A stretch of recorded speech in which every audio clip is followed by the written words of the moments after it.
Bueno, buenos días a todos y a todas, bienvenidos, bienvenidas a esta mesa redonda donde vamos a tratar un tema que creo que es de máximo interés para la función legal corporativa. Vamos a hablar de estrategias y sinergias en la contratación de servicios legales externos por parte de las asesorías jurídicas. Quería empezar agradeciendo a los organizadores, a Ámbar, a Aranzadi, por apostar por un evento de este tipo, ¿no? Donde las operaciones legales creemos que pueden ofrecer un valor de máximo nivel, colocando a las asesorías jurídicas pues en un punto de estrategia para las organizaciones y logrando que esos servicios legales externos pues logren integrarse como business partner y aportar un valor a la organización, colaborando de manera integrada, ¿no?, con la función legal corporativa. Quería agradecer también a todas las personas que estáis aquí presentes, ¿no?, y que estáis conectadas en streaming. Decía antes Alberto Moreno que pues creo que ha sido un éxito también de convocatoria, tanto por las personas que estáis aquí presencialmente en la sede de APD, como las personas que están conectadas en streaming. Registradas había más de 450, ¿no? Creemos que es una señal del interés que despierta este debate. Y, por supuesto, además, de la excelencia del panel que contamos hoy, ¿no?, con los excelentes ponentes que contamos, que voy a pasar a presentar. Tengo aquí a mi izquierda a Claudia Goñi, que es Head of Legal Spain and Portugal de ING. También a Daniel Abad, que es Country Monitoring and Strategy Legal Head en BBVA. A Justo Garzón, director de Planificación y Operaciones Legales en Iberdrola. Y también a Eduardo Ruiz Montoya, vicepresidente jurídico internacional de Hewlett Packard. Bienvenidos, muchas gracias por aceptar la invitación. Yo, por mi parte, voy a hacer una breve introducción un poco situando el tema y el contexto de qué está pasando a nivel nacional e internacional y cuáles son las mejores prácticas en esta materia de contratación de servicios legales externos, cuáles son las estrategias y las sinergias que está haciendo la industria. Y luego tendremos la mesa redonda, será el grueso del evento, y unos últimos minutos para dedicar a turno de preguntas, donde podáis, pues tanto las personas que estáis aquí presencial como las personas que están en streaming, pues que podáis formular las preguntas que consideréis oportuno a los ponentes. En aquellos casos donde no se puedan responder, pues intentaremos también que se pueda hacer por escrito. Y por empezar un poco con la introducción, yo quiero empezar señalando brevemente cuál es la situación de los departamentos legales, así en 3 datos, ¿no? Y comentábamos antes de empezar el streaming, pues una de las cosas que se está dando es hay una mayor carga de trabajo y se identifica en informes nacionales e internacionales que lo están notando todas las funciones legales corporativas de las organizaciones. Hay una mayor necesidad de internalizar y los recursos son o menos o permanecen, con lo cual hay un nivel de presión muy alto sobre la función legal corporativa. Luego, en cuanto a qué prioridades se detectan como críticas en estos informes a nivel nacional e internacional, pues uno de ellos es el que nos trae aquí el tema, ¿no? La optimización de la gestión de los recursos externos, también de los internos. El uso de ALSPs, ¿no? Ya se está viendo que hay que enriquecer el sistema y ese ecosistema de servicios legales, que hay que hacerlo a través de no solo de las firmas, sino que hay que apostar por otro tipo de proveedores para cubrir todas las necesidades. Se está poniendo también mucho el foco en operaciones legales, reducir el número de firmas utilizadas y intentar ir hacia una convergencia, ¿no?, de firmas. Y luego también una mayor orientación a lo que se llaman los Alternative Fee Agreements, ¿no?, en contraposición con el tradicional precio hora. ¿Y cuáles son? ¿Qué están diciendo asociaciones como ACC y CLOC, que marcan las tendencias en mejores prácticas en operaciones legales y también en gestión de recursos externos? Pues varias cosas, ¿no?, que se pueden hacer para intentar generar eficiencia y mejorar los servicios, la contratación de servicios legales externos. Por una parte, tenemos que se haga una planificación estratégica, que no sea algo reactivo, sino que tengamos una planificación a la hora de contratar, qué queremos contratar, que conozcamos el mercado y cómo queremos generar nuestra eficiencia. Que tengamos también estrategias para conseguir que estos servicios legales externos de la función legal sean parte de cómo se conviertan en un business partner, ¿no? Y no sean alguien que da el servicio, sino alguien que conoce profundamente el negocio, que conoce la asesoría y conoce la organización. que se oriente también a valor, como acabo de comentar, a los AFAs, ¿no? Alternative Fee Agreements. Otra parte, que haya pues, los pleitos recurrentes y de mayor riesgo, también dicen estas asociaciones que es interesante que estén internalizados, ¿no? Y que luego haya una gestión constante y una mejora continua de esa evaluación de los proveedores de servicios legales. Y por último, pues que existan presupuestos anuales, ¿no? Y para que aumente la predictibilidad y el control del gasto. Y por otro lado, pues fijaros, esto lo sacaba que me parecía muy interesante este diagrama de Bucerius, donde qué dificultades encuentran los proveedores de servicios legales externos, porque estamos viendo que hay una tipología muy compleja de función legal corporativa, ¿no? Donde vamos al tipo 6, donde tenemos pues, que hay funciones legales muy sofisticadas, podemos contar con Legal Procurement, Legal Operations, distintas líneas de General Counsel, pero ahí descendiendo nos encontramos con todo tipo de sofisticación y de complejidad, ¿no? Entonces, esto sin duda hace que este despliegue de las buenas prácticas que veíamos de ACC o CLOC pues, sea más maduro o menos, también dependiendo del tipo de organización, de función legal que estemos hablando. Y a mí, por último ya, y damos paso a las preguntas, quería comentaros, también me parece interesante para situar el debate, os comentaba qué dicen las mejores prácticas, pero qué están haciendo las asesorías jurídicas a nivel nacional e internacional. Y a mí me centro en los porcentajes más menores, ¿no? Porque me llamaba la atención que tan solo el 8% esté aplicando descuentos por volumen, que tan solo un 5% utilice RFPs, que tan solo un 4% use paneles de proveedores preferidos, ¿no? O sea y tan solo un 2% se integra en la política de compras de la organización, ¿no? Entonces, esto era un tema que me parecía interesante, ¿no? ¿Qué proponen las mejores? Por un lado, decimos que nuestra mayor preocupación es la optimización de los recursos. Por otro lado, vemos lo que dicen las buenas prácticas que tenemos que hacer para conseguirlo y por otro lado vemos lo que estamos haciendo, ¿no? Entonces, hay como un gap de madurez que sin duda pues, es interesante que abordemos. Y comienzo ya situado el tema con las preguntas y quería dirigir la primera a Daniel. Como comentaba ahora con los informes, que una de las mayores prioridades es la gestión del coste y la optimización de los recursos externos. Y quería saber un poco, Daniel, cómo lo veis desde BBVA, si estáis de acuerdo un poco, ¿te sientes identificado? Totalmente. Bueno, muchas gracias en primer lugar, Miguel. Gracias a Aranza y Ámbar. Totalmente identificados porque es una prioridad. Es decir, ahora mismo tenemos presión de costes internos, lógicamente, de plantilla, pero también de externos. Ya no somos un área, hace muchos años, totalmente separada que no se involucra en la cuenta de resultados. Tenemos objetivos anuales de contención o de minoración de los honorarios externos que pagamos por el asesoramiento jurídico. ¿Vale? Nosotros lo llamamos ahora una gestión orientada al resultado.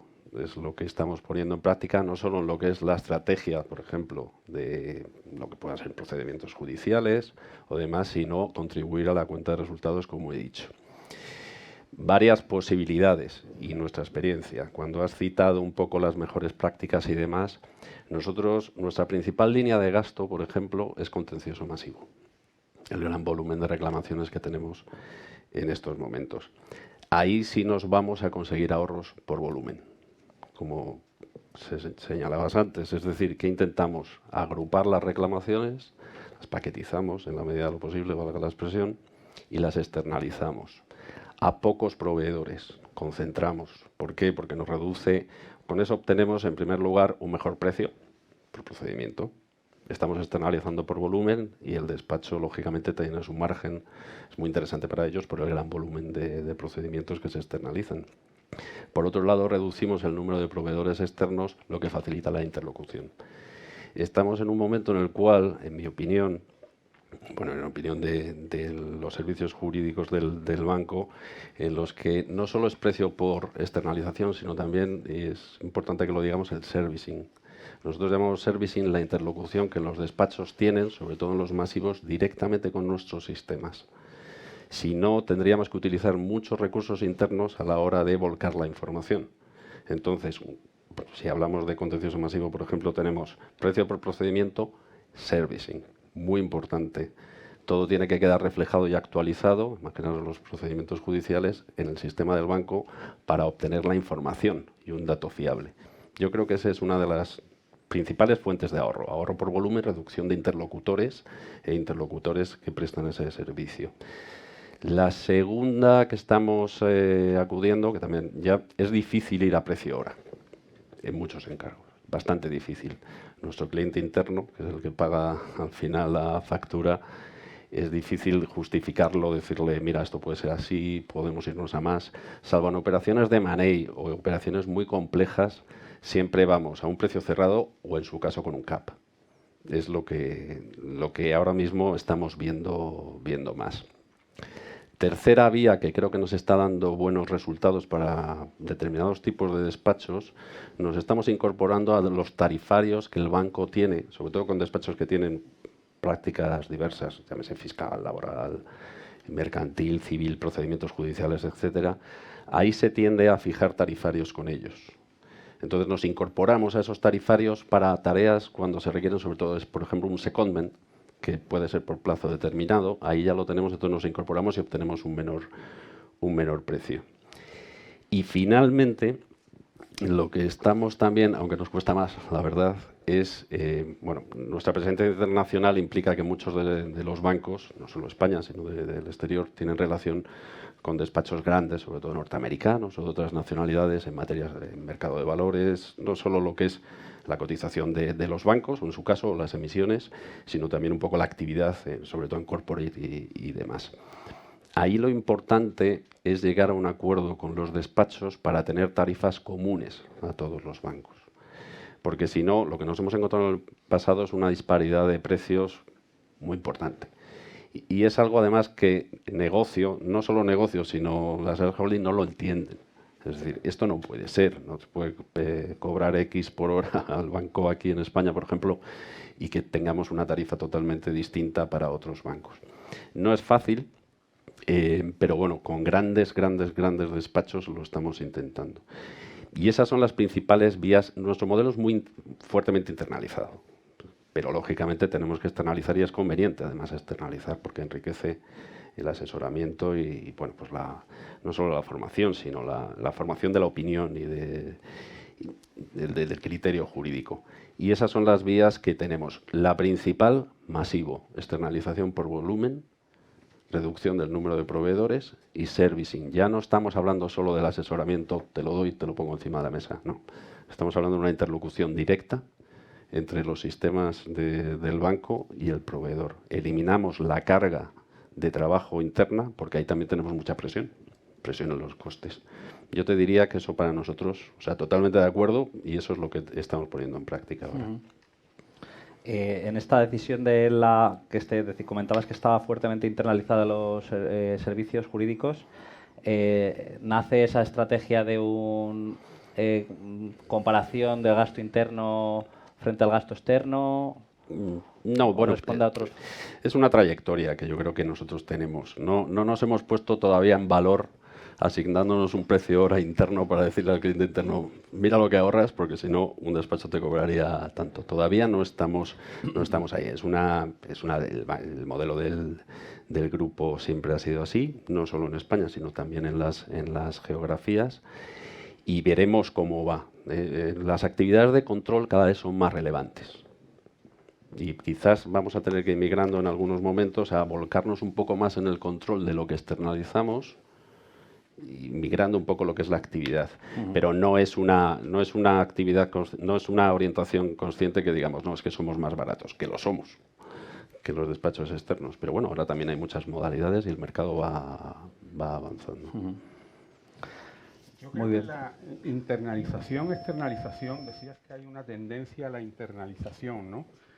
Yo no estoy totalmente de acuerdo con eso, ¿eh? Yo creo que, de hecho, los datos de ACC que has comentado habla de lo ideal sería o la media es un equilibrio entre internalizar y externalizar. Lo importante es hacer el trabajo de la manera más eficiente posible. Muchos internamente serán más eficientes y hay otras tareas a lo mejor de menor valor añadido que podría ser mejor externalizarlo.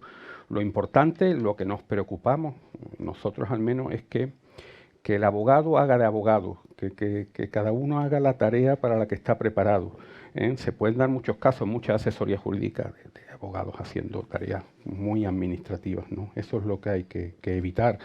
También cambiando un poco las composiciones de las asesorías jurídicas in-house. A lo mejor hacen falta más paralegales. También, ahora lo comentaremos, para temas de operaciones legales hacen falta otros perfiles, los ingenieros, los economistas, ven las cosas de otra manera. Entonces, yo no veo que haya una tendencia a la internalización. Lo que tiene que haber una tendencia a la eficiencia, a la excelencia operativa, que eso yo creo que es el gran cambio que están produciéndose en las asesorías jurídicas. Yo quería señalar, estoy totalmente de acuerdo con lo que acaba de señalar justo. Es verdad que se trata de encontrar ese equilibrio. No conscientemente, o a lo mejor sí, en ING hay un modelo claro de equilibrio entre interno y externo, y con la presión de costes que todos tenemos y con esa búsqueda de la eficiencia, sí se nos pide, oye, no crezcas interno, pero mantén el mismo riesgo legal, no queremos incrementar el riesgo legal. Y entonces, en esa situación es donde tienes que buscar y tomar decisiones de hacia dónde ir. Y por matizar un poco, no matizar, yo totalmente de acuerdo, ING, un banco también, tenemos el mismo tipo de casuística y externalizamos de la misma manera. Otra medida que sí quizás no has comentado tú y nosotros empezamos a poner en práctica, pero bueno, tiene también sus matices, es ir a éxito en algunos casos. Yo creo que evidentemente no todas las necesidades se cubren de la misma manera ni se pueden remunerar de la misma forma. Por supuesto, los paneles, los tarifarios con grandes despachos, en nuestro caso, tenemos un panel global. Al ser un banco holandés, tenemos un panel global con firmas internacionales que muchas veces no encaja localmente. A veces requieres un expertise, un conocimiento, una capilaridad que no tienen esos despachos. Entonces tenemos también un panel local que ayuda mucho, efectivamente, a ir más rápido, pese a que, y creo que luego hablaremos de RFPs, pese a que lo sigas haciendo, pero ayuda mucho a ir más rápido, que también redunda en eficiencia. Pero sí hemos empezado por supuesto, CAPS, hemos empezado a explorar en ciertas situaciones que pues también pueden ser útiles esos fees a éxito, que creo que hay que mirarlas con cariño, que no puedes incurrir o generar conflictos, ¿no? Que a veces se pueden dar, pero es también una de las formas que estamos explorando. Y como no, hablabas tú del servicing, la tecnología, decías también ingenieros, economistas, por supuesto, creo que en los procesos hay mucho camino de eficiencia. Por supuesto tiene que haber paralegals, pero tenemos que ser capaces de automatizar, ¿no? Pues ciertas tareas de menor valor añadido. Y el reto para mí ahí es cuando lo planteas, si el caso de uso, al menos en nuestro caso, es suficientemente grande para que la inversión sea en tu área y no en otro área de negocio. Y es donde tenemos que dar mayor visibilidad a qué eficiencias podemos conseguir con eso. Bueno, yo quería avanzar con otra cuestión, porque habéis ido tocando y de AFAS han ido saliendo varios temas sobre los que os quería preguntar también en profundidad. La siguiente pregunta te la voy a dirigir a ti, Eduardo, sobre modelos, abierta a todos, por supuesto.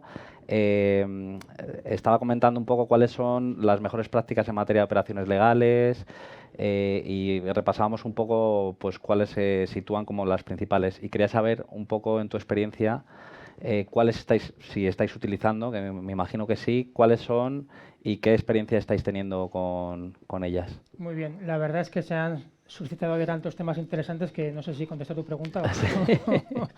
Pero no, por responder lo que me preguntas, sí, nosotros estamos haciendo o hemos puesto en práctica muchas de esas prácticas, incluyendo RFPs a escala global, incluyendo tener panel de proveedores preferidos, etcétera, etcétera. Y también hemos intentado innovar, como por ejemplo, pues y volveré sobre esto en un segundo, para un pleito enorme que hablamos de billones de dólares en juego, pues pedir a grandes despachos de abogados en Estados Unidos: queremos trabajar con vosotros tres, pero además queremos trabajar con vosotros tres de forma que haya asociados tuyos que trabajen en un equipo que está liderado por un socio de este otro y viceversa, etcétera, etcétera.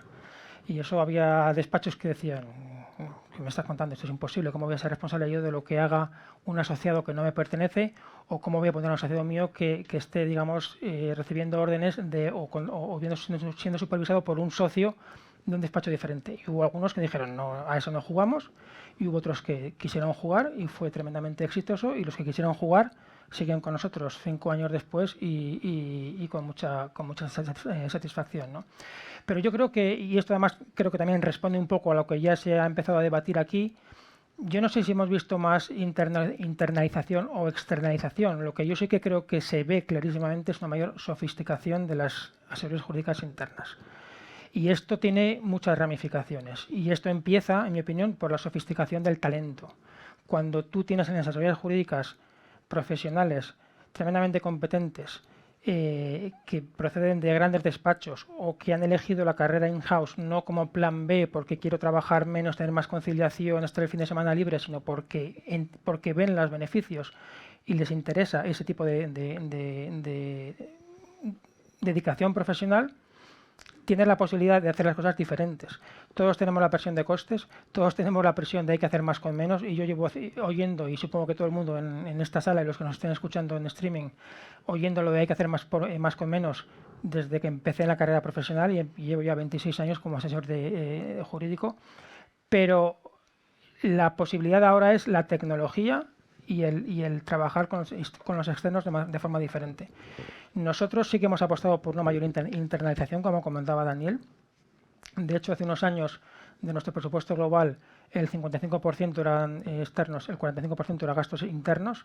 Ahora hemos justo rotado y el 55% del presupuesto se va en gastos internos, el 45% en despachos externos, porque creemos que conocemos mejor la compañía, nuestros abogados internos conocen mejor la compañía, están mejor situados para responder las necesidades. Evidentemente siempre va a haber cosas que va a haber que externalizar, por razón de la complejidad, por razón de la masa, como por ejemplo los pleitos a los que aludía Daniel, etcétera, etcétera, o por razón de la especialización. Pero lo que nosotros esperamos de nuestros abogados, y así le decimos, es el owner, el dueño del resultado eres tú, como interno, no es el despacho externo. Con lo cual tienes que tener cierta capacidad de supervisar el asunto y de tomar decisiones estratégicamente bien pensadas. Y después depende del caso, claro, en un pleito enorme que es estratégico para la compañía, no vamos a mirar tanto los costes, sino la calificación, la cualificación, la competencia profesional y las garantías de éxito que nos dé un despacho u otro. En un caso como los que comentaba Daniel, nosotros por ejemplo tenemos en Brasil, cuando estábamos en el mercado de consumo, teníamos siempre, Brasil es una sociedad muy litigiosa, tenemos siempre una población de 1.500, 2.000 pleitos de consumo continuamente. Claro, lo que te interesa ahí es el coste, no el resultado de cada pleito en particular. Reducir lo que pagas por reclamaciones de consumo en el global y que se gestione de forma muy eficiente. Así que depende de cada caso, pero yo lo diría a eso, a la sofisticación de las asesorías jurídicas internas. Legal Project Management creo que ahora es término común en muchísimas asesorías jurídicas. La innovación, la tecnología, las Smart Solutions, etcétera, etcétera, eso está a la orden del día y yo creo que es bueno, y además, como decía también, creo que los tiempos en los que el abogado interno se dedicaba a gestionar despachos y a asignar trabajo a unos o a otros y esperar que todo fuese bien, hace ya mucho tiempo que han acabado.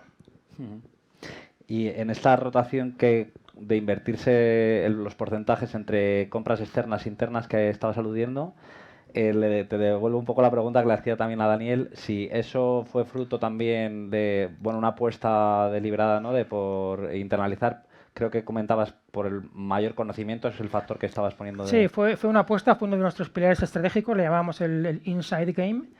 Y de hecho, por responder a tu pregunta anterior a Daniel, nosotros sí llegamos a comparar el coste interno y el coste externo de un asunto determinado, por ejemplo.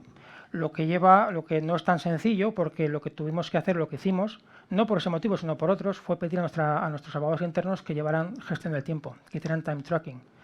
No fue la decisión más popular que ha tomado nuestro General Counsel en toda su historia, como os podéis imaginar, pero lo cierto es que la cantidad de insights y de información que te permite eso es absolutamente inimaginable. O sea, es que ni lo sabíamos cuando empezamos. Y empezamos por un tema, porque todavía teníamos la necesidad por un motivo concreto, pero empezamos por ahí y vimos que estábamos viendo la punta del iceberg y que el iceberg era gigantesco de lo que podíamos extraer.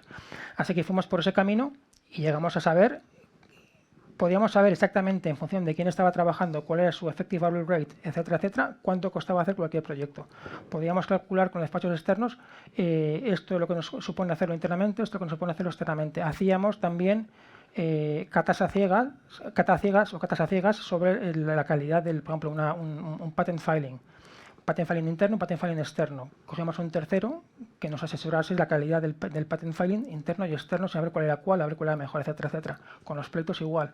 Y vimos que era la forma de ir y hemos seguido apostando por ahí y la verdad es que estamos convencidos de que es la dirección correcta para nosotros. Uh-huh. Y al margen de este proyecto que comentabas, que me parece súper interesante y súper avanzado, ¿no? en cuanto a la función legal corporativa, ¿os situó de alguna manera, os sirvió para proyectaros dentro de la organización, al margen de para medir el propio General Counsel que midiera?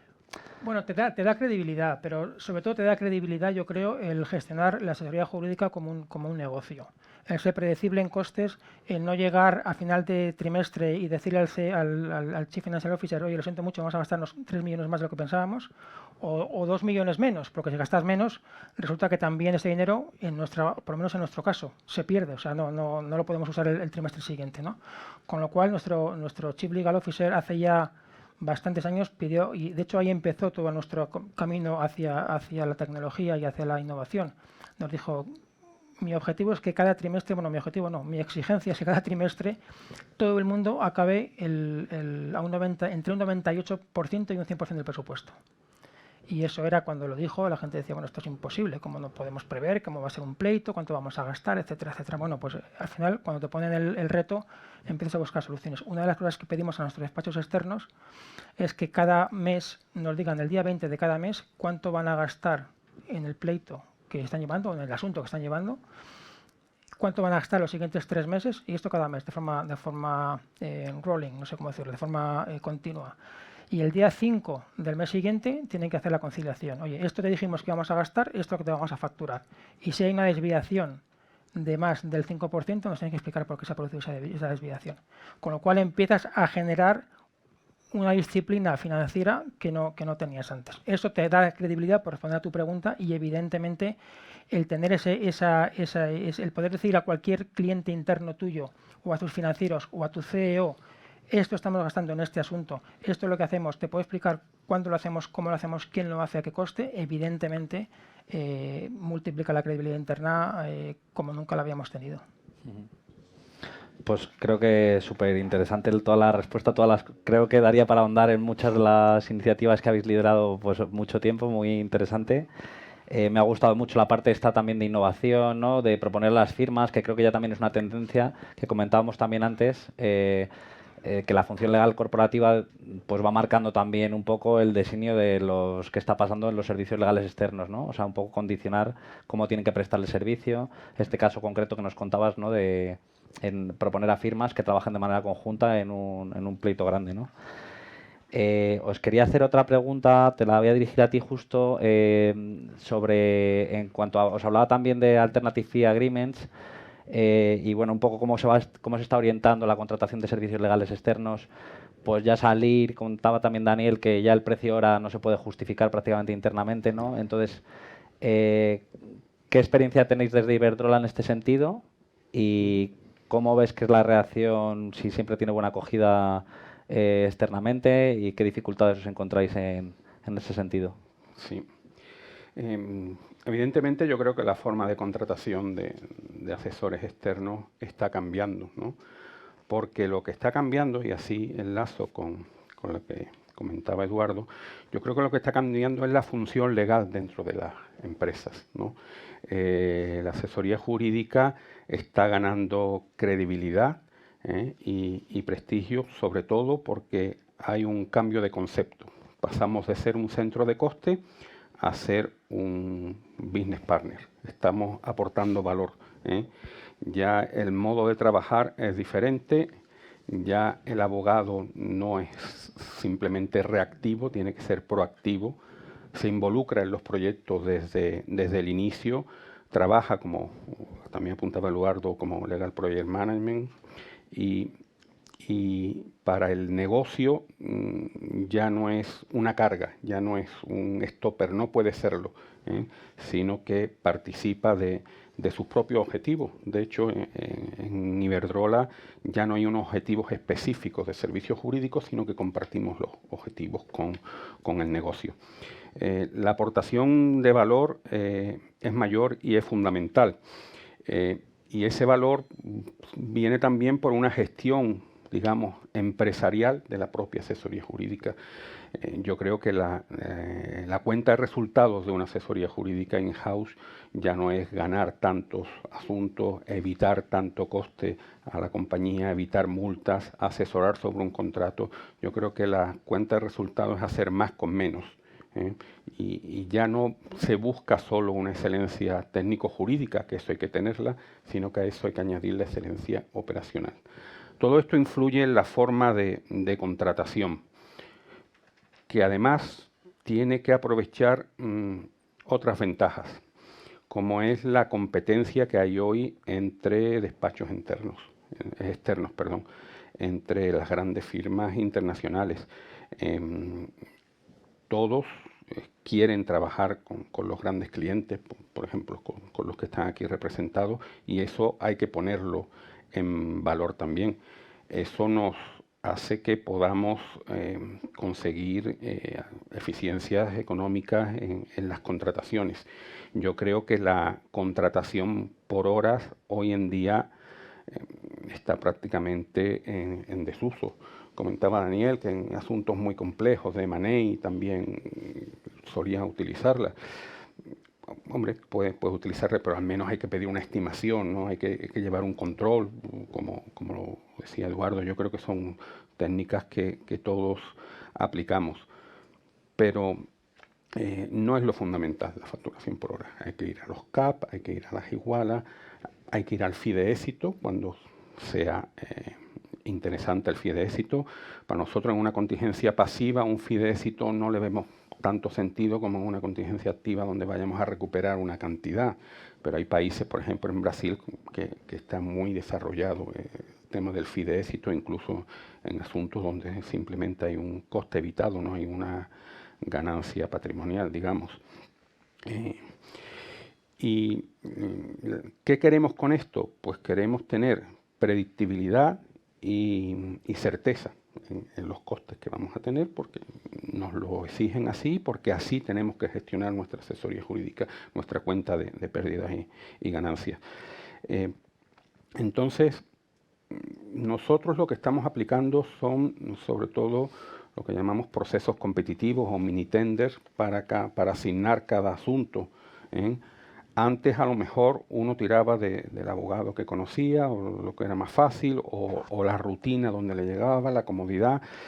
Nosotros hemos pedido a nuestros abogados que salgan de esa zona de confort y que por cada asunto que se vaya a asignar se pidan propuestas a menos 3, 4 despachos con excepciones muy contadas. La excepción puede ser éxito en un asunto similar anterior o que no haya nadie más que pueda prestar ese servicio. Pero si no, exigimos hacer procesos competitivos, que incluso está en marcha una herramienta digital para facilitarlo y no tener que andar pidiendo ofertas, sino que el propio despacho pueda ofertar en la herramienta de contratación de Iberdrola. Y esto nos está trayendo resultados muy importantes. Sobre la media de ofertas recibidas, se han obtenido ahorros en los últimos 3 años de un 26%, que creo que es relevante.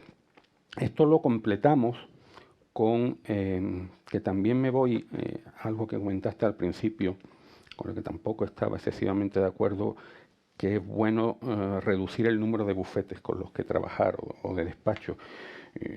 Yo creo toda esta nueva forma de contratación lo que trae es que puedas trabajar con más despachos, siempre buscando el que sea más adecuado para cada asunto.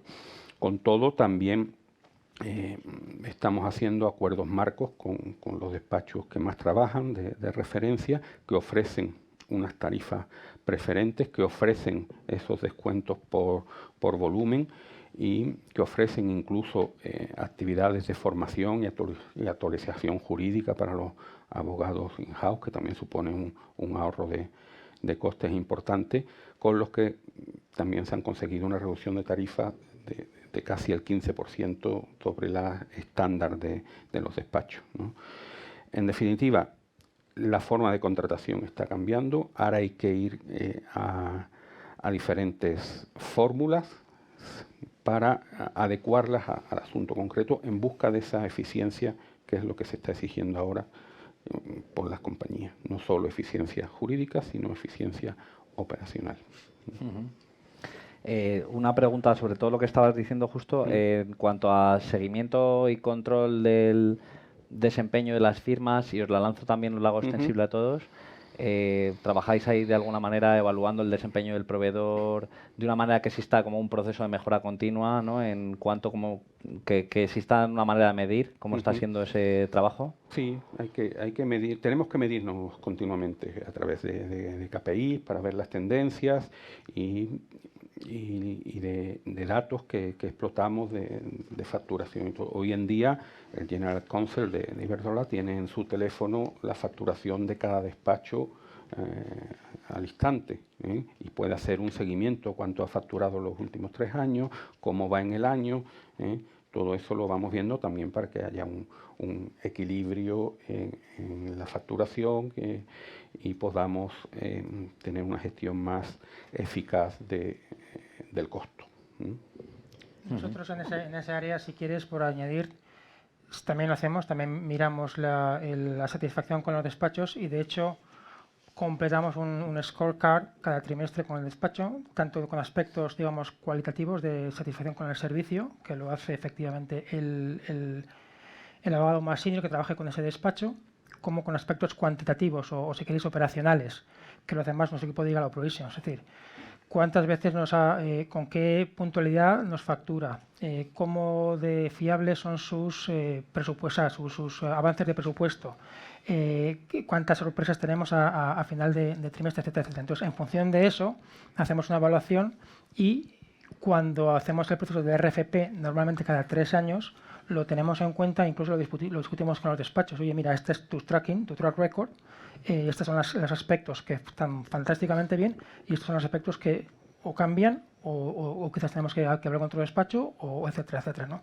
De forma que sí, que efectivamente eso es parte de un proceso continuo de calidad que tiene que estar ahí, porque si no es imposible gestionar los despachos. Nosotros vamos un poco más allá, incluso estamos analizando cómo desarrollan su actividad los despachos desde los criterios ESG, en diversidad, en social, todo tipo de criterios se evalúa, y eso puede ser incluso también un parámetro para la adjudicación de asuntos. A mí me parece interesante ver, por supuesto, medimos, ¿no?, a los despachos y colaboradores externos en función de la eficiencia y en función de la calidad, pero a mí me gusta verlo desde un punto de vista pues, más holístico. ¿Cómo medimos en realidad la eficiencia de la función legal interna y externa? Es verdad que el área interna legal es mucho más business partner, como decíais, que antes, está metido en los asuntos desde el principio. Nosotros en ING, por ejemplo, trabajamos con metodologías ágiles y en ciertas partes del negocio, y ahí tienen un abogado que desde el principio está allanando, ¿no? Que no llegue a legal al final y tire para atrás algo, sino que desde el principio, bueno, pues sea lo más eficiente. Pero creo que tenemos todavía camino que recorrer. Igual que en la gestión presupuestaria, estoy muy de acuerdo con todo lo que habéis comenzado y a base de, siendo legal un área donde el gasto es mucho más impredecible que en marketing, por ejemplo, donde te dicen te gastas tanto y no te puedes gastar más, y aquí, bueno, hay imponderables. Es verdad que poniendo foco, y a lo largo de los años hemos mejorado mucho y hemos ganado esa credibilidad que comentabais, pero creo que lo mismo tenemos que hacer no solo enfocado en el gasto y en esa eficiencia, sino en general en cómo contribuye la función legal, tanto interna como a través de los partners de negocio que busquemos fuera. Y eso me parece que también lo vi en el en el informe de ACC es una de las asignaturas pendientes, yo creo, en muchas de las compañías. Sí. Simplemente para puntuar, bueno, para acabar, por así decirlo, el informacional que comentaba al principio de la interlocución directa del despacho con los sistemas te da mucha información, te da mucho dato. Y lo mismo me refiero a un sistema que esté registrando los procedimientos judiciales, como por ejemplo una herramienta de contratos, un CLM, de lo que puede ser procurement, que es lo más que se puede estandarizar, algunas partes, otras no. Ahí sacas mucha información sobre no solo sobre cargas de trabajo, sino también sobre eficiencias, tiempos de resolución. Eso es oro puro para organizar tus servicios jurídicos en función de toda esa amalgama de procedimientos y de asuntos que tienes en vuelo. Entonces, lo importante ahí es el dato, que se corresponda con la realidad. Y cada vez tenemos más información de ese tipo. Para eso, tecnología. Sí. Que va mejorando la gestión también con los procesos, con la tecnología y cada vez se va teniendo una información más... Sí, más en tiempo, más actualizada, más fiable. Bueno, pues súper interesante. La verdad que es que da para ahondar mucho en porque estáis haciendo intervenciones de mucho valor. Quería lanzaros otra pregunta que te la voy a dirigir a ti, Claudia, que es sobre las ALSPs, ¿no? Hablamos de cómo está cambiando el ecosistema de servicios legales externos, donde se está enriqueciendo mucho, se está sofisticando. También decía, pues en otro de los informes internacionales donde dicen cuál está siendo el crecimiento de las ALSPs en el mercado, el interés por su uso. ¿Cuál es un poco tu opinión, experiencia y cómo estáis percibiendo desde ING el valor que se puede aportar desde las ALSPs? Bueno, yo creo en ING efectivamente lo que estamos buscando en ese camino de la eficiencia es la solución adecuada al problema o tema que tengas encima de la mesa, y no todo vale para todo, y ese también es un camino de acertar. Yo creo que hoy en día hay un ecosistema muy variado donde efectivamente salen nuevos jugadores, como pueda ser Ámbar, que aporta en un nivel a lo mejor distinto que otros. Y todo es bueno y todo tiene su necesidad. Yo creo que nosotros cuando pensamos en ALSPs, yo fundamentalmente pienso en tres factores. El primero, la flexibilidad. Yo creo que, no sé si es por el uso de la tecnología, estructuras diferentes, ¿no?, a despachos más tradicionales, Big Four, etcétera, bueno, pues se adaptan a lo mejor de una manera más rápida a las necesidades que tiene negocio en cada uno de los momentos. Entonces, esa flexibilidad es uno de los factores que creo que pues caracteriza a las ALSPs. El segundo, y me parece fundamental también, es el acceso a un talento. Habéis hablado antes de talento, pero me parece que hoy en día cobra todavía más valor.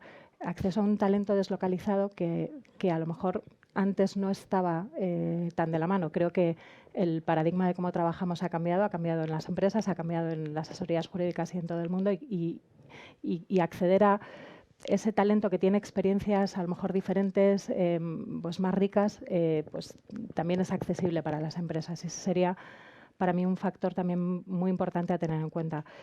Y el tercero quizás sea la personalización. Cómo te pueden dar un servicio mucho más tailor-made a lo que tú necesitas en cada momento. Y para mí, efectivamente las ALSPs con esos factores que creo que hoy en día les acompañan más allá de la utilización de Legal Tech, etcétera, los hacen pues una alternativa más a considerar dentro de la multitud de opciones que necesitamos, y pues muy valiosa, y desde luego en el caso de ING, que lo hemos utilizado en ciertas ocasiones, estamos muy contentos con los resultados, muy contentos con cómo se adapta a cuál es el papel, ¿no?, en la cadena de creación de valor de la asesoría jurídica dentro de la compañía. Cuál es la interlocución con la asesoría jurídica interna, y también cuál es la interlocución con el propio negocio al que está dando servicio. Muy bien, no sé si queréis añadir algo sobre este tema. Damos paso, si no, si desde la audiencia alguien tiene preguntas. No sé, en el streaming. había alguna cuestión. Si desde aquí queréis hacer alguna pregunta. Yo por mi parte sí que tenía un poco sobre una de las cuestiones que se han tocado así y que y veíamos también cómo se fragmenta el mercado legal, ¿no? Qué tipología de función legal corporativa hay según la sofisticación de la organización. Las buenas prácticas también dicen a nivel pues ACC, CLOC, dicen que puede ser positivo el que el legal procurement esté ligado, se esté integrado con las políticas corporativas de compras. No sé ahí cómo... Daniel, veo que te sonríes, pues ver un poco cuál es vuestra experiencia, si lo veis realmente tan beneficioso. ¿Cómo veis esa situación? Bueno, vamos a ver. Nuestra opinión es que los servicios jurídicos no pueden estar al margen. Somos un área igual que las demás y tenemos que seguir escrupulosamente todos los procedimientos de contratación que el grupo tiene establecidos. Hay una norma general de aprovisionamiento que tiene el banco, cuyo dueño es Compras, Procurement, y nosotros hemos negociado con ellos la nuestra. Cuando digo negociado, es negociado en todos sus términos y condiciones. Pero lógicamente hemos de respetarlo. Eso implica que todo el sistema global de aprovisionamiento, que es una herramienta, tiene que quedar totalmente en la trazabilidad. Eso implica que, al igual que yo voy a contratar un despacho, lo tengo que hacer en los mismos términos que otra unidad o área del banco que va a contratar un servicio de consultoría, un software, como que proceda. Por eso es muy importante que no tengamos un precio hora, porque si no tengo que abrir una dotación presupuestaria, no puedo dejarla abierta. Necesito eso como paso 1. Todos los procedimientos se tienen que respetar. Lo que sí creo es que el poder de selección de los abogados, de la negociación y la decisión tiene que estar en los servicios jurídicos. No veo ventajas competitivas que nos pueda aportar el Departamento de Procurement, excepto en dos casos concretos. La externalización por volumen. Cuando buscas un precio por procedimiento, es una negociación de precio. Y ese tipo de externalizaciones tienes precio y tecnología, porque estás externalizando un gran volumen de asuntos. Ahí Compras sí te aporta mucho, en mi opinión. Porque conoce el procedimiento muy bien, es el encargado para hacer todo el banco y puede incorporar a otros actores que son necesarios. Pero, salvo ese supuesto, y quizás, secondment, como decía al principio de mi intervención, si estás negociando un precio hora, únete a la negociación que tu departamento de compras ha hecho con X despachos que contempla un gran, bueno, vamos a decir, servicios diversos. Aparte de eso, la teoría de si yo soy el dueño del riesgo legal y tengo que decidir yo creo que sí tiene sentido. Los servicios jurídicos tienen que ir a procesos competitivos, siguiendo lo mismo que hace el banco, con algunas excepciones. Imaginémonos procesos penales que no por todo el territorio o incluso por el extranjero. Tienes que tener una salida, lo que se denomina un proveedor requerido. Yo quiero contratarle, lo tienes que justificar y siempre con una interlocución muy clara y muy franca con el Departamento de Procurement. Es decir, la información tiene que ir en ambos sentidos. Hecho esto, este es mi volumen de contratación, estos son los procedimientos que he seguido, para que todo sea... Tienes que estar alineado con la organización. Y te pueden aportar cosas. Yo creo que en esos supuestos sí te pueden aportar cosas. Un sistema mixto. Sí, estoy muy de acuerdo con Daniel. Yo creo que es bueno que esté integrado, por supuesto, en las políticas corporativas, pero también en la serie de procedimientos de compras que desarrollen esas políticas. Pero con un sistema, digamos, mixto. No es lo mismo, en nuestro caso, comprar cables o aerogeneradores o un servicio de catering que contratar abogados, ¿no? La selección debe mantenerse en la asesoría jurídica, eso es evidente. Hay que ir a procesos competitivos, seguramente mucho más ágiles, porque tenemos otros plazos que los que lleva compra, pero todo eso se puede acomodar dentro de los procedimientos de compra, porque así, en nuestro caso, hemos visto que hemos ganado mucho en agilidad en la facturación, todo el procedimiento de control y facturación que llevan cualquier pago, y estamos ganando mucho también en la gestión del volumen de facturas que tenemos. sido muy relevante. Yo, por ahondar un poquito en algunos de los temas que estabais comentando, y leía el otro día un informe internacional de Clifford Chance que hablaba de cómo cambiaba el modelo relacional cómo estaba cambiando el modelo relacional de la función legal corporativa en esa integración de los servicios legales externos como business partner. ¿Qué buenas prácticas veis? ¿Hasta dónde creéis que se puede llegar? ¿Y cómo sentís que entienden vuestro negocio y vuestra organización los servicios legales externos? Bueno, yo creo que entiendan el negocio es parte de lo que esperas de ellos, ¿no? Evidentemente, todo tiene su curva de aprendizaje, etcétera, etcétera, ¿no? Pero una de las cosas que cuando externalizas un asunto buscas es que el proveedor externo, el despacho de abogados, conozca tu forma de hacer las cosas, no solamente desde el punto de vista jurídico, sino como organización, ¿no? Cuáles son los problemas de negocio, cuáles son las preferencias, cuál es la cultura, cómo nos gusta hacer las cosas, etcétera, etcétera. Y que se alinee eso. Y entonces, cuando se genera esa adaptación o esa identificación con las necesidades internas, evidentemente se genera un partnership mucho más estrecho y mucho más sólido que cuando no se genera. Cuando no se genera, pues evidentemente esa relación posiblemente no tenga visos de durar demasiado en el tiempo, ¿no? Yo creo que siempre ha sido una necesidad que el asesor externo sea un business partner o por lo menos un partner de la asesoría jurídica, ¿no? Y que entienda los procesos, que sea flexible, que tenga la disponibilidad, etcétera, etcétera. Luego lo puedes llevar eso todo lo que quieras o todo lo que no quieras. Nosotros, por ejemplo, con los despachos con los que más volumen de negocio tenemos, lo que llamamos los flagship firms, les pedimos cosas que no pedimos a otros despachos, como por ejemplo que nos aseguren que no nos van a plantear un conflicto de interés.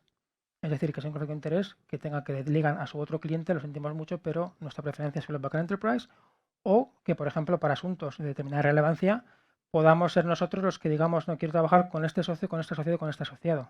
Ese tipo de cosas. Eso es también partnership. Lo que comentaba antes de aquel pleito que acabó con un veredicto de 3,2 billones de dólares, también es partnership. Es, oye, apuesta por nosotros en un modelo que posiblemente inicialmente te genera muchas dudas y muchas preocupaciones, pero apuesta por nosotros, ¿no? Es partnership. Yo diría más que con el negocio, con la seguridad jurídica interna. Sí, totalmente de acuerdo con la asesoría jurídica. Yo creo que las organizaciones son complejas. Cuando sales fuera buscas especialización muchas veces, porque ese conocimiento generalista ya lo tienes in-house. Y es ideal que haya, al menos yo creo que que se conozcan, que las culturas sean afines y que por tanto se pueda llegar a ese conocimiento. Pero es quizá la labor de la asesoría jurídica interna el estar muy metido en negocio y el ser capaz de traducir ese lenguaje de negocio a ese externo, que quizá en un caso concreto lo que te va a aportar más es una especialización. Y bueno, pues es deseable que conozca tus procesos, que conozca tu negocio, pero creo que es verdad que es el papel fundamental, ¿no? Donde más valor aporta el asesor interno. Y luego hacer esa combinación del expertise externo que tú no tienes, no llegas a tener, con el profundo conocimiento de negocio, que es lo que hoy en día en las asesorías jurídicas internas es nuestro principal valor. Y luego hay una cosa que yo siempre, que seguramente es muy simplista, pero yo creo que tiene cierta carga de profundidad. Y yo siempre digo que los despachos de abogados tienen que tener tanto interés en el éxito del asunto como tengo yo. Y si yo no percibo eso, entonces hay un problema. Y yo creo que a lo que debemos llegar es a una integración total negocio, asesoría interna y asesoría externa, que no haya diferenciación entre el interno y el externo, que pueda haber incluso comunicación, negocio, abogado externo. Yo creo que eso el business partner es eso. Tenemos que evitar que el abogado interno sea un mero interlocutor ante el externo, ¿eh? Todos tienen que aportar valor y si todos están en el proyecto desde el inicio aportando valor de forma común, yo creo que eso es la mayor aportación de valor al proyecto que se puede hacer. Yo creo que hay una cuestión curiosa para mí. Creo que cada vez hay un mayor diálogo entre las asesorías jurídicas, entre los servicios jurídicos internos y los despachos. Y me refiero sobre todo, yo lo estoy viviendo con los temas de tecnología, de propiedad intelectual, lo que atañe a propiedad intelectual, por supuesto, protección de datos y demás. ¿Por qué? Porque es in-house donde se van desarrollando los productos, y eso a los servicios jurídicos internos le da una visión muy innovadora de lo que se está haciendo. Si hablamos de banca, por ejemplo, a través de móvil, eres tú el que de primera mano sabes cómo va a evolucionar. Y eso es muy importante también para los despachos externos. Cada vez estamos hablando más con ellos. Compartimos opiniones, criterios y demás. Ellos se nutren, vamos a decirlo así, un poco de lo que está por venir, van anticipando sus problemas y dentro de su conocimiento, y nosotros lógicamente recibimos ese expertise externo, que es muy importante. Y creo que eso es una cosa muy buena. Cada vez creo que hablamos más. Tecnología, pues cada vez nos juntamos más a ver qué tienes tú, a ver qué estás haciendo, qué sistemas se están desarrollando, y eso es recíproco. Business partner, pues bueno, en ciertos sentidos business partner de los servicios jurídicos, de la asesoría jurídica. Y es muy positivo. En relación a la contratación de despachos y de cara a agilizar este proceso, ¿cómo gestionáis la homologación de despachos externos? Es decir, la gestión del riesgo de terceros, datos, ciberseguridad. ¿Tenéis un listado de despachos prehomologados o la homologación se realiza ad hoc para cada servicio? Bueno, en nuestro caso, yo creo que he comentado brevemente, el grupo tiene una homologación de despachos por materia, con tarifas preferentes y bueno, está accesible a todos los servicios jurídicos de todos los países de ING. Adicionalmente, homologamos también localmente por pues, distintas necesidades que no cubren o que en muchas ocasiones esas tarifas, incluso negociadas en general, pues no son adecuadas, ¿no? en algún país. Pero después podemos también, para temas muy concretos, como mencionaba yo creo antes justo, en esa labor de procurement salirte y con una razón muy fundada ir fuera. En cualquier caso, nosotros sí hacemos esa homologación, la mantenemos 3 años y cada 3 años, dependiendo pues, del nivel de asuntos que hayamos tenido con cada uno de ellos, el interés mutuo, cómo ha estado funcionando la relación, volvemos a sacar otro proceso de renegociación. Sí, hacemos lo mismo a través de esos acuerdos marcos que señalaba. Ahí se hace la homologación, lo que no, y te asignan unas tarifas preferentes, lo que no significa que vayas a trabajar por horas. Después tiene para cada asunto el modo de contratación más adecuado, normalmente un precio cerrado con un cap. Y nosotros igual que eso. Ahí yo creo que es importante, por lo menos en nuestro caso, la homologación la hace Compras.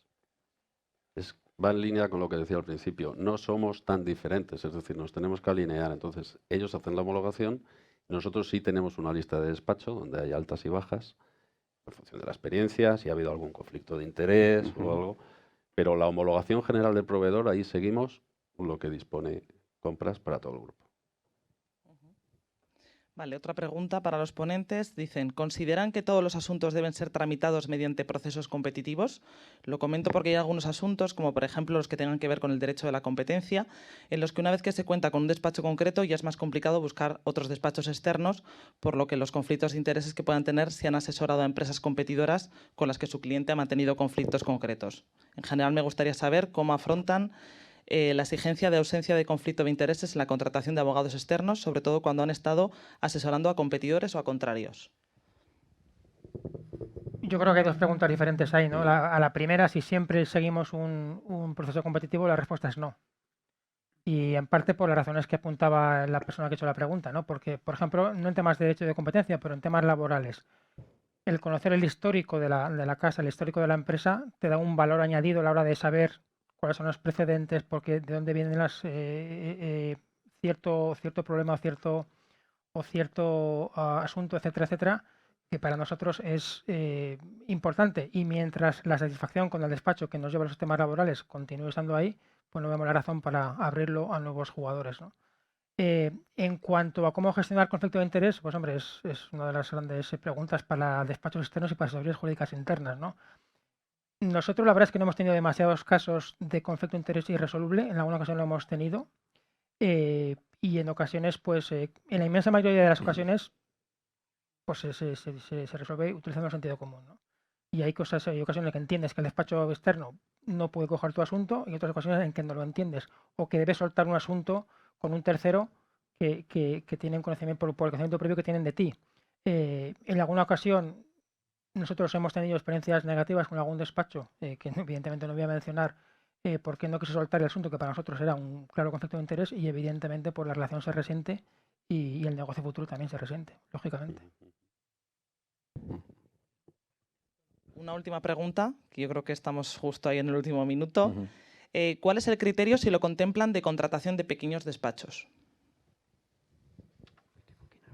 No tenemos un criterio diferente de lo que puede ser la contratación por asunto o por...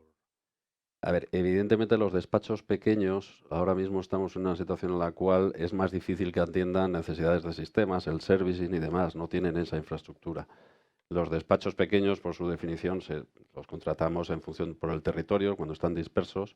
No hay una política diferente, hay un proceso competitivo y bueno, lo que pasa es que en ese sentido o tienes infraestructura o cada vez vas a ser más residual. Es así.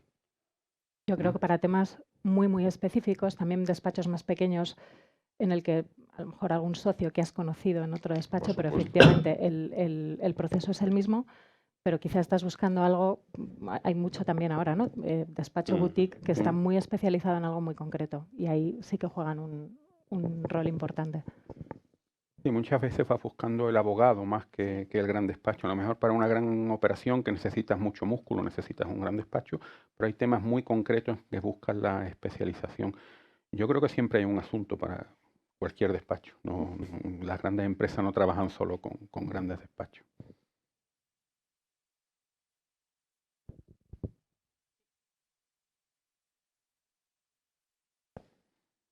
Muchas gracias. Bueno, gracias a los 4 ponentes por las interesantes intervenciones. Yo tengo una pregunta para Eduardo, pero también abierta a los otros 3.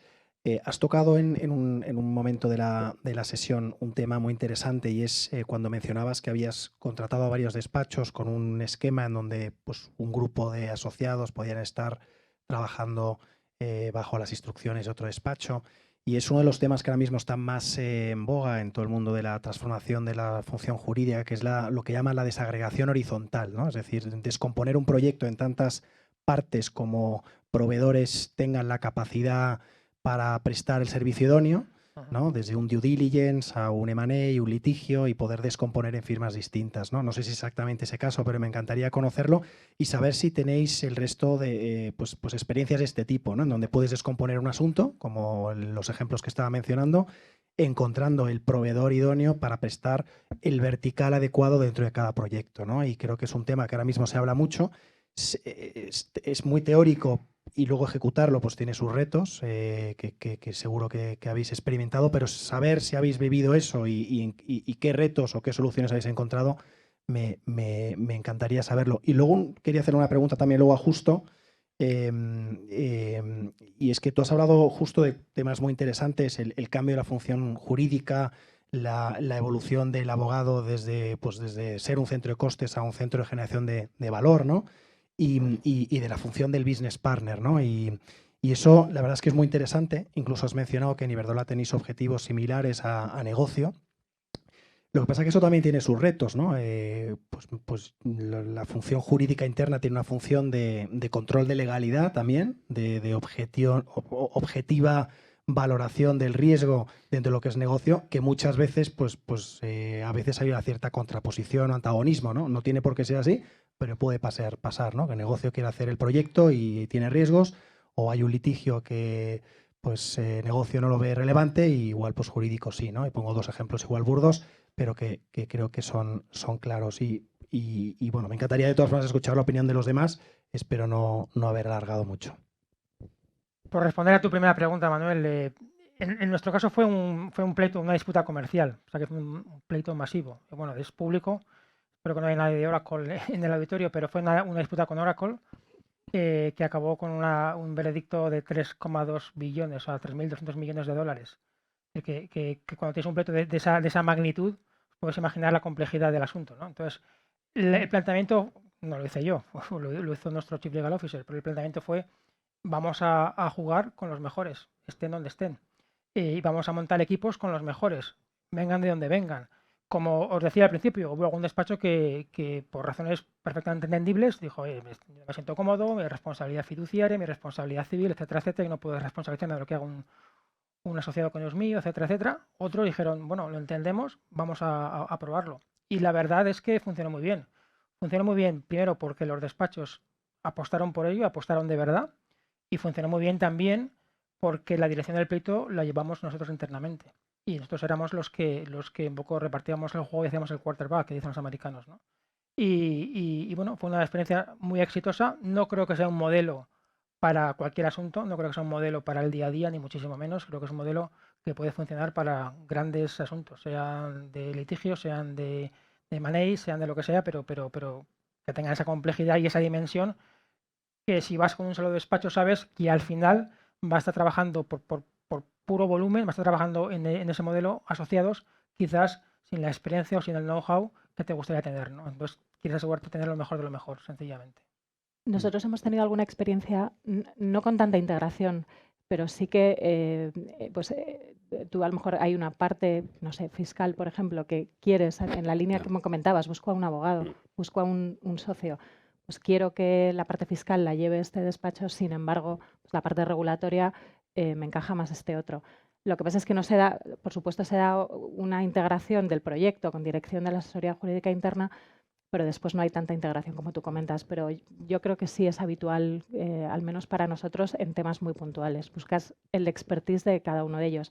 Y ahí está también la belleza, ¿no?, de tener un entorno con tantas posibilidades.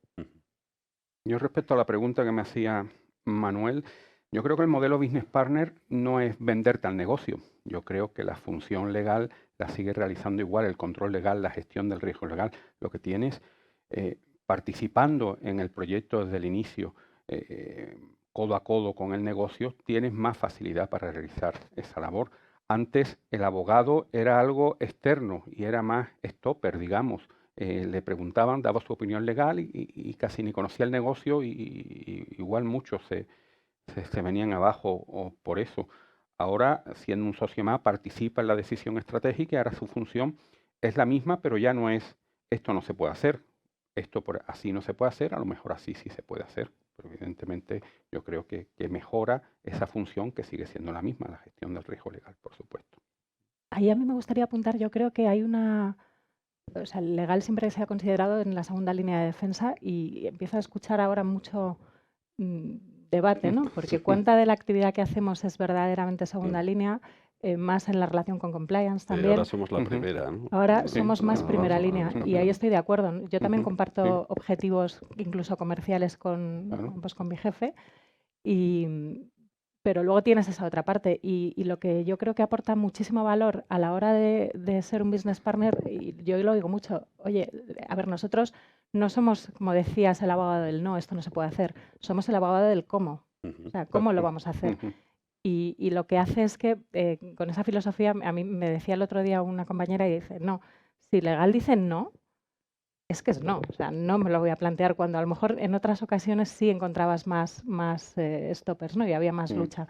Pero yo creo que el estar tan en negocio hace que la voz del no, cuando pocas veces tiene que salir, sea muy escuchada. Exacto. Pues muy bien, nada. La verdad que me da pena tener que acabar porque vamos ya fuera de tiempo, pero me parece que han salido reflexiones de máximo interés, que habéis compartido, os habéis bajado al barro, habéis compartido ahí muchas cuestiones que espero que hayan sido de mucho valor para toda la audiencia. Y nada más, agradeceros mucho vuestra presencia, vuestro conocimiento y el compartir vuestro expertise con toda la audiencia. Y nuevamente pues a los organizadores y a todos los asistentes, muchas gracias. Y nada, pues le ponemos fin al webinar. Gracias. Gracias. Gracias. Gracias a vosotros.